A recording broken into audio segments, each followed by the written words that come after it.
Oi, recentemente lançou o novo trailer do Homem-Aranha e isso me fez lembrar da minha primeira reação quando eu vi o primeiro trailer desse filme novo do Homem-Aranha. E essa reação foi puro e extremo medo, porque a única coisa que eu consegui pensar que esse filme ia adaptar era a infame saga denominada O Outro, que é uma das sagas mais detestadas pelos fãs, e eu me incluo nessa, mas olhando agora me parece que eles vão adaptar outras coisas juntos, e talvez não necessariamente as partes ruins dessa saga, mas ainda assim o quadrinho é muito ruim. Como eu tinha falado pra vocês no último vídeo que eu pretendia trazer uma análise aqui dessa HQ, eu pensei, por que não fazer agora? Então eu vou resumir essa história e dizer por que eu detesto tanto ela.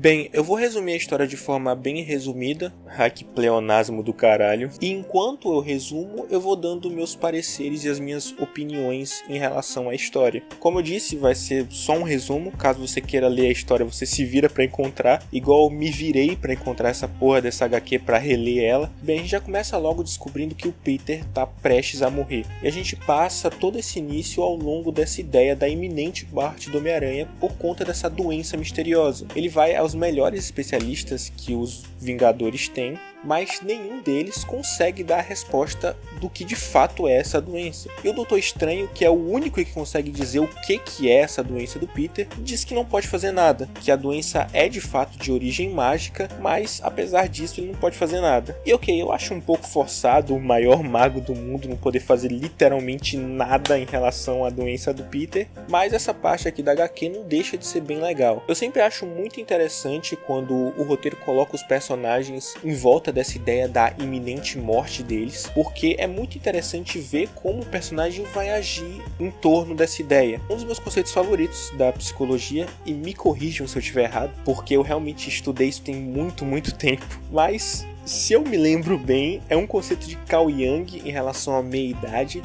que diz que a meia-idade seria o momento onde você de fato descobre quem você é, porque é nesse momento em que você é confrontado com a própria mortalidade, você percebe que você está cada vez mais perto de morrer, e agora você precisa se descobrir, senão você vai morrer sem se descobrir e vai ter tido uma vida sem sentido. Eu sempre gostei muito desse conceito de Jung, e sempre tive para mim que uma pessoa revela quem de fato ela é quando é confrontada pela iminente morte. E aqui o Peter tem muito tempo para ser confrontado por essa iminente morte. E é por isso que esse começo é tão interessante, apesar de eu achar que ele podia ser um pouco mais bem feito, mas ainda assim não deixa de ser bem legal e bem interessante.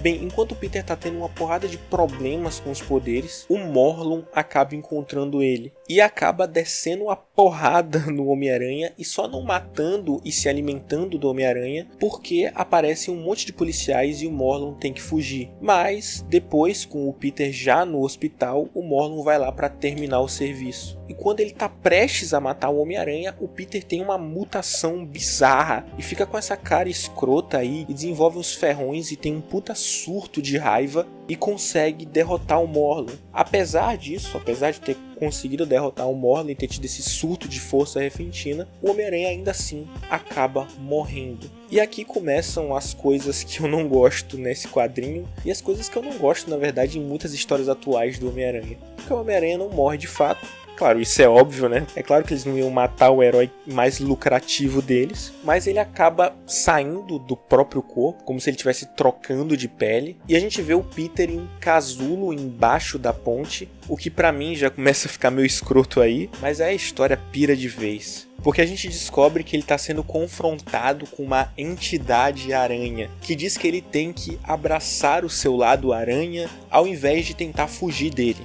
E aí o Peter segue as instruções dessa entidade, que é chamada de O Outro, e abraça a sua parte aranha também. e aí ele revive com novos poderes agora, sendo eles ferrões venenosos, teias orgânicas e visão noturna. Se eu não me engano eu falei todos aqui. Tá, vamos por partes. Primeiramente, o misticismo. Eu acho que essa ideia não combina com todo personagem, e é uma mania da Marvel de tentar enfiar isso em todos os personagens. Tipo assim, você não imagina o Capitão América soltando um Kamehameha, por exemplo, porque isso não combina com o personagem. A coisa do Capitão América é ele ser um humano super forte. Sabe, tem outros personagens que soltam um poderzinho pelas mãos. Você não precisa dar esses poderes pro Capitão América, e se você fizer isso, isso fica meio escroto. A não ser que sejam em momentos pontuais, tipo o Capitão América levantando o Mjolnir, por exemplo. Eu acho que é a mesma coisa aqui pro Homem-Aranha. Quando você coloca essas ideias de entidades aranhas, totens aranhas, deuses aranhas, você tira um pouco do brilho do personagem, que é ser um cara normal.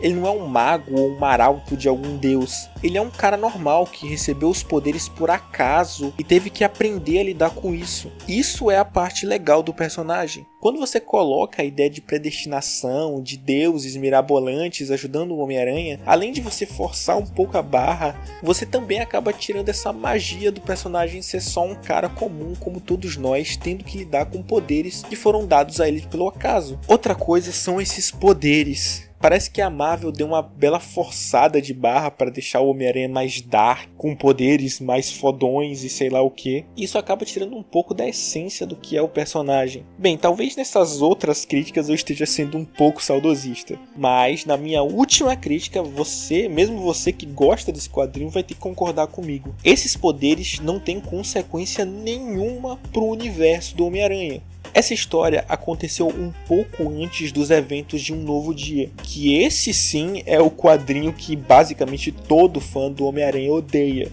Esse quadrinho apaga alguns fatos do Homem-Aranha, como o casamento dele, por exemplo, e retrocede anos e anos de desenvolvimento do personagem. E depois desses eventos de Um Novo Dia, o Peter simplesmente perde esses novos poderes. E não, essa história aqui não deixou de ser canônica nas HQs. Ela ainda é canônica. Porém, os roteiristas só ignoram esses novos poderes. Alguns roteiristas dizem que esses poderes só aparecem em algumas situações envolvendo esse universo místico de Aranha. Outros dizem que esses poderes eram temporários, e alguns até dão a entender que o Peter meio que acabou rejeitando esses poderes. Tipo assim, lembrem do simbionte e do impacto que ele causou na Marvel inteira. Ele surge sendo só um novo traje que dá alguns poderes extras ao Peter Parker e acaba virando todo um universo de deuses e simbiontes. Mas essa história aqui, puta que pariu, não traz nada de novo. Só força a barra para tentar mudar um personagem que não precisava dessas mudanças tão bruscas e tão forçadas.